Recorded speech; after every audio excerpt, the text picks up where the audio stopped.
بالله من الشيطان الرجيم. بسم الله الرحمن الرحيم. والفجر وليال عشر والشفع والوتر واللیل اذا یسر. سورہ فجر تیسرے پارے کے سورتوں میں سے ہے. یہ ہجرت سے پہلے نازل ہونے والے سورتوں میں سے ایک ہے. اس سورہ مبارکہ میں 1 رکوع 29 آیتیں، 139 کلمات، 597 حروف ہے. اس سورہ مبارکہ میں جس بات کو اللہ تبارک و تعالیٰ نے بڑے تاکید کے ساتھ بیان فرمایا ہے وہ یہ ہے کہ آخرت کی جزا اور سزا یقینی ہے جس کا اہل مکہ انکار کر رہے ہیں. اس مقصد کے لیے اللہ تبارک و تعالیٰ نے اس سورہ مبارکہ میں ترتیب کے ساتھ بندوں کو غور و فکر کرنے کی دعوت دی ہے. اللہ تبارک و تعالیٰ کے اس کائنات میں وسیع اور عریض اللہ کے قدرت کے نشانوں اور نمونوں پر سب سے پہلے اللہ تبارک و تعالیٰ نے فجر کے اور 10 راتوں جفت اور طاق اور رخصت ہوتی ہوئی رات کی قسم کہہ کر سامعین سے سوال کیا ہے کہ جس بات کا تم انکار کر رہے ہو اس کے برحق ہونے کے شہادت دینے کے لیے کیا یہ چیزیں کافی نہیں ہے؟ ان چیزوں کی قسم کہہ کر یہ سوال اس معنی میں کیا گیا ہے کہ اللہ تبارک و تعالیٰ کے قائم کی ہوئی اس حکیمانہ نظام کو دیکھنے کے بعد بھی کیا اس بات کی شہادت دینے کے لیے کسی اور چیز کی ضرورت باقی رہتی ہے کہ یہ نظام جس اللہ نے قائم کیا ہے اس کی قدرت سے یہ بعید نہیں ہے کہ وہ آخرت برپا کریں، اور اس کی حکمت کا تقاضا ہے کہ انسان سے اس کے اعمال کا حساب اور کتاب لیں. اور اس کے ساتھ ہی پھر اللہ تبارک و تعالیٰ نے بطور دلیل کے تاریخ انسانی میں سے قوم عاد، قوم سمود اور فرعون کے انجام کو بیان فرمایا ہے کہ جب وہ لوگ حد سے گزر گئے اور زمین میں انہوں نے بہت زیادہ فساد کیا تو اللہ تبارک و تعالیٰ نے ان پر اپنا قہر و عذاب نازل کیا. یہ اس بات کی علامت ہے کہ کائنات کا نظام کچھ اندھی بہری طاقتیں نہیں چلا رہی بلکہ ایک فرمان روائی حکیم و دانا اس پر حکمرانی کر رہا ہے جس کے حکمت اور عدل کا یہ تقاضا خود اس دنیا میں انسانی تاریخ کے اندر مسلسل نظر آتا ہے کہ عقل اور اخلاق حس دے کر جس مخلوق کو اس نے یہاں تصرف کے اختیارات دی ہے اس کا محاسبہ کریں اور اس سے سزا اور جزا دیں. پھر اللہ تبارک و تعالیٰ نے انسانی معاشرے کے عام اخلاقی حالات کا جائزہ بیان فرمایا ہے جس میں عرب کے جاہلیت کے حالتیں جو اس وقت کے سب لوگوں کے سامنے عملاً نمایاں تھی اور خصوصیت کے ساتھ ان کے 2 پہلو پر تنقید فرمائی گئی ہے. ایک یہ کہ لوگوں کا مادہ پرستانہ نقطہ نظر جس کی بنیاد پر وہ اخلاق کے بھلائی اور برائی کو نظر انداز کر کے محض دنیا کی دولت اور جاہ و منزلت کے حصول یا فقدان کو عزت اور ذلت کا معیار قرار دے بیٹھے ہیں اور اس بات کو بھول گئے ہیں کہ دولت مندی کوئی انعام ہے، نہ رزق کی تنگی کوئی سزا ہے، بلکہ اللہ تبارک و تعالی ان دونوں حالتوں میں انسان کا امتحان لے رہا ہے کہ دولت پا کر وہ کیا رویہ اختیار کرتا ہے اللہ کے حکموں اور اللہ کے پیغمبر کے تعلیمات کے ساتھ، اور تنگ دستی میں مبتلا ہو کر کے اللہ یہ دیکھنا چاہتا ہے کہ یہ بندہ تنگ دستی میں کس ڈگر پہ چلنا پسند کرتا ہے، چوری اور ڈاکے کی طرف نکلتا ہے یا اللہ کے اس آزمائش کو اپنے ایمان کا امتحان سمجھ کر کے اس پہ صبر کرتا ہے. پھر اللہ تبارک و تعالیٰ نے آخر میں اس بات پر اس سورہ مبارکہ کا خاتمہ فرمایا ہے کہ محاسبہ ہوگا اور ضرور ہوگا، اور یہ اس دن ہوگا جب اللہ تبارک و تعالیٰ کی عدالت قائم ہوگی. اس وقت جزا اور سزا کا انکار کرنے والوں کی سمجھ میں بات آ جائے گی جسے وہ آج سمجھانے سے نہیں مان رہے، مگر اس وقت سمجھنے کا کوئی فائدہ نہیں ہوگا.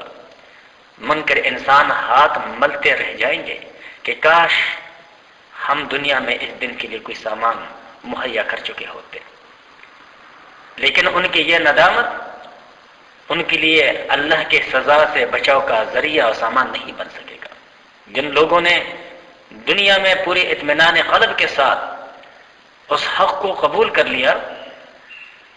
جیسے اللہ تبارک و تعالیٰ نے آسمانی صحیفوں کے ذریعے اپنے انبیاء کرام کے توسط سے ان کے عمل کے لیے نازل کیے تھے، اس دن وہ اپنے اللہ کے حکموں کے مطابق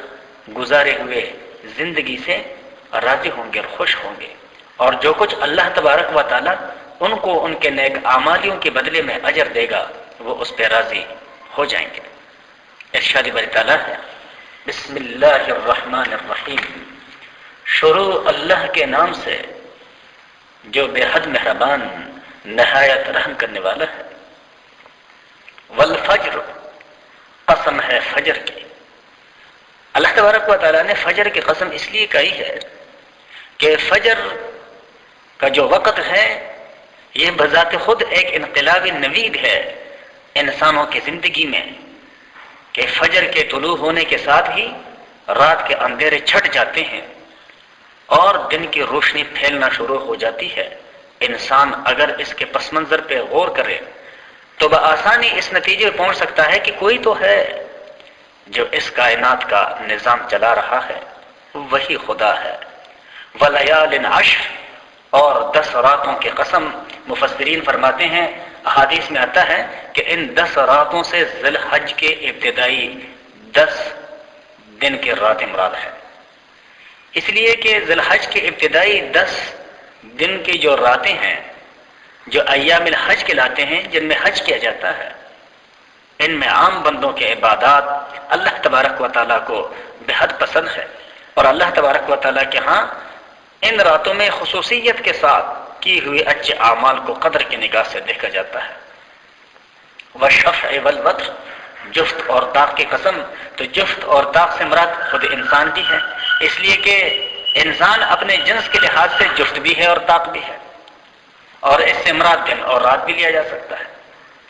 واللیل، اور رات کی قسم، اذا یسر، جب وہ چلنا شروع ہو جائے۔ اللہ تبارک و تعالیٰ فرماتے حل فی ذلک قسم لذی حجر، کیا اس میں کسی صاحب عقل کے لیے کافی قسم نہیں ہے؟ یعنی جو ہم نے قسمیں اٹھائی ہے، اللہ فرماتا ہے کہ حقائق کو بیان کرنے کے لیے کیا ایک عقل مند کے لیے اتنی ہی قسمیں کافی نہیں ہے؟ حجر کا معنی ہوتا ہے روکنا، اور اس کا اطلاق عقل مند پہ اس لیے کیا گیا ہے یہاں پہ کہ انسان کا عقل سلیم بھی انسان کو برائیوں سے روکنے کی کوشش کرتا ہے، اگر اس عقل سلیم پر خواہشات کے غالب نہ آنے دیا جائے۔ اللہ تبارک و تعالیٰ فرماتے الم تر کیف، کیا تم نے دیکھا نہیں کہ کیسا فعل کیا ربک، تیرے رب نے بعاد، قوم عاد کے ساتھ، ارم اور قوم ارم کے ساتھ، ذات عماد، جو بڑے ستونوں والے تھے۔ ارم یہ قوم عاد کی ایک شاخ ہے، اور بعض مفسرین فرماتے ہیں کہ ارم شاہانہ خاندان تھا قوم عاد میں سے، جن کو ارم کہا جاتا تھا۔ بہرحال یہ دونوں ایک انتہائی طاقتور اور صلاحیتوں سے مالا مال قومیں تھی، لیکن انہوں نے اللہ کی دی ہوئی بطور امتحان کے ان صلاحیتوں کو اللہ تبارک و تعالیٰ کے ناراضگی والے اعمال میں صرف کیا۔ اللہ فرماتے التی، یہ وہ لوگ ہیں لم یخلق مثلھا، کہ پیدا نہیں کیے گئے ان کے طرح فی البلاد، بستیوں میں، یعنی بے نظیر قومیں تھی یہ۔ وثمود الذین، اور سمود وہ جاب الصخرہ، جو تراشتے تھے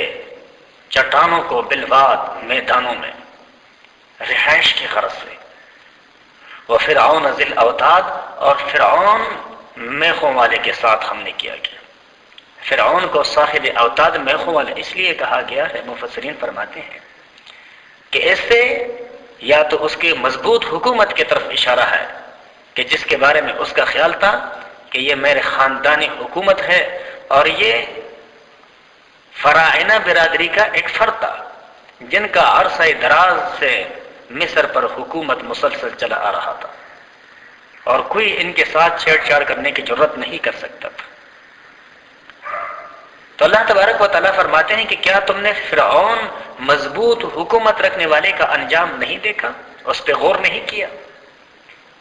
اور بعض روایت میں آتا ہے کہ فرعون جب اپنی کسی فریق مخالف کو سزا دیا کرتا تو دیوار کے ساتھ کھڑا کر کے اس کے ہاتھ اور پاؤں میں میخیں لگا لیتا تھا، کھیل ٹھونک دیتا تھا، اور وہ کھڑا کے کھڑا مر جاتا تھا۔ الذین، وہ لوگ، طغوا فی البلاد، جنہوں نے سرکشیاں کی بستیوں میں،